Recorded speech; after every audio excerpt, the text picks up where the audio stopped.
This may be a bit long, but I am sure it will clear your doubts regarding time taken to manifest anything. There are two opposing ideas that are often discussed about the topic on time frames. There's one that says that manifesting does not take any time at all. And there's another that says each manifestation has its own appointed hour. What was Neville's stance on this? He said, "I do not expect, after a certain conception, that the child will be born tomorrow. The vision has its own appointed hour.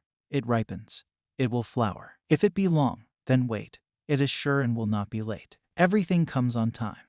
But we do not know the time interval because we do not record the conception." And in another book, How to Manifest Your Desires, Chapter 3, if I could completely saturate my mind with one sensation and walk as though it were already a fact, I am promised that I do not need more than a 3-day diet if I remain faithful to it. But I must be honest about it. If I change my diet in the course of the day, I extend the time interval. You ask me, but how do I know about the interval? You yourself determine the interval. So, why is there a contradiction? Or is there even a contradiction? Here's how I interpret it. Time taken to manifest anything equals time taken for your own subconscious mind to accept the idea plus time taken for it to be made aware in your conscious awareness. Time taken for your own subconscious mind to accept the idea.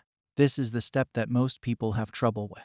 They are so controlled and programmed by their conscious mind that it rejects any new ideas that doesn't fit your existing beliefs and assumptions. Remember, the conscious mind is like the gatekeeper of the subconscious. Conscious mind is the logical mind. It's a collection of all your previous experiences, beliefs, perceptions you hold and believe as true. That's why this step takes the longest for people. Each time you react or fall into your old beliefs, you're extending your time interval. Persistent assumptions will eventually bypass the conscious mind and enter the subconscious. But once it is impressed, things start rolling and a bridge of incidents start almost instantly. Time taken for it to be made aware in your conscious awareness. From the time it's impressed on the subconscious mind till the time it's made aware in your outer world, there's always an illusion of time. This time interval can vary anywhere between a few minutes, few hours, or even years. This depends entirely on your state. When you combine these two things, you'll realize what Neville is talking about. There's not really a contradiction to what he says. Everything comes on its own time, because we don't know when the idea gets impressed on the subconscious mind. And the state of your mind also determines the duration it takes to be made visible to you. We do not know how long the bridge of incidents would take because we only know the cause and effect. That is, a certain way of thinking leads to certain results, but never how it works, meaning we do not know what happens behind the scenes, because we do not have the source code to decode it.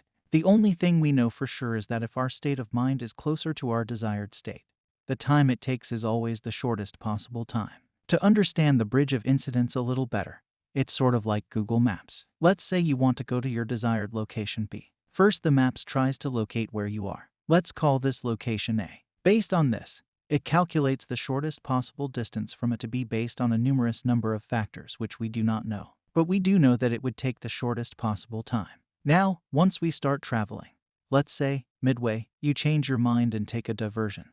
A detour. What happens? The duration to reach your destination automatically increased. And it still depends on how far you moved away from your desired location. Again, even now, like before, the maps compare your present position and your desired destination, and it still gives you the shortest path. It always will, because that's how it's designed. Also, another factor that determines the time duration is the traffic. For example, Bill Gates can manifest $1 million in a single day, because that's his state. A wealthy mindset. A poor person, to manifest the same money might take a lot longer, because of his state. Unless he has an extremely good understanding of the law and unshakable faith, the bridge of incidents will take a lot longer than it took for Bill Gates. So, it's always about the state we are in. But what if your state is closer to the desired state, and you don't take a detour anywhere, and there's absolutely no traffic? The time taken is the fastest. That's exactly what we should do to get our desires in the shortest possible time. See things from a different perspective and always focus on what you want.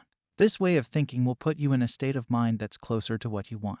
Example: the difference between a $100 bill and a piece of paper is how we perceive both. One is valued a lot more than the other, even though they both are just made from paper. The value comes from our perception, from our conscious mind. So, it's just your perception that is preventing you from manifesting the $100 easily. 2. Do not react to circumstances. Just observe them and know that they are just the shadow of your old beliefs. 3. Do not entertain doubts. Persist in the assumption of the wish fulfilled. Each time you doubt, it slows you down. So, we have discussed how to reduce the duration. We haven't discussed how to reduce time taken for your own subconscious mind to accept the idea. The only thing that blocks our desired imagined scene, our mental diet, is our conscious mind.